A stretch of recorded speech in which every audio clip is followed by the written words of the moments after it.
સુરત શહેર વિસ્તારમાં નકલી કસ્ટમ અધિકારી ઝડપાયો છે। નકલી કસ્ટમ અધિકારીનો સ્વાંગ રચી લોકોને ડરાવી ધમકાવી પૈસા પડાવતો હતો। સરકારી કામો કરાવી આપવાના બહાને પૈસા પડાવતા શખ્સને ઝડપી પાડવામાં આવ્યો છે। ક્રાઇમ બ્રાન્ચને સફળતા પણ મળી છે। આરોપી હિમાંશુ કુમાર રાયની અઠવા લાઇન્સ પોલીસ સ્ટેશનમાં ગુનો નોંધી ધરપકડ કરવામાં આવી છે। પકડાયેલા આરોપી પાસેથી એક કાર અને એક એરગન સહિતનો મુદ્દામાલ જપ્ત કરવામાં આવ્યો છે।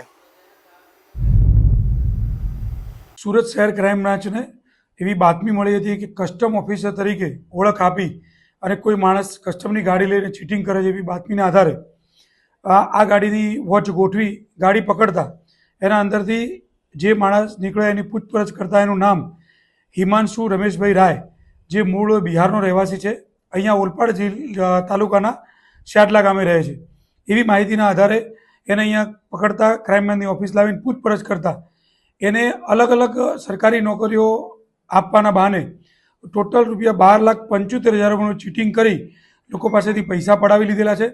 અને એની ગાડી ચેક કરતા ગાડીમાંથી CSIC નામનું નંબર પ્લેટ, લાઇટર, કસ્ટમનું આઈ કાર્ડ તથા આર્મીનું જેકેટ વગેરે વસ્તુઓ મળી છે, જે મુદ્દામાલ કબજે કરી અને અઠવા પોલીસ સ્ટેશનમાં ગુનો દાખલ કરવા માટે આગળની તપાસ માટે સુપરત કરેલ છે।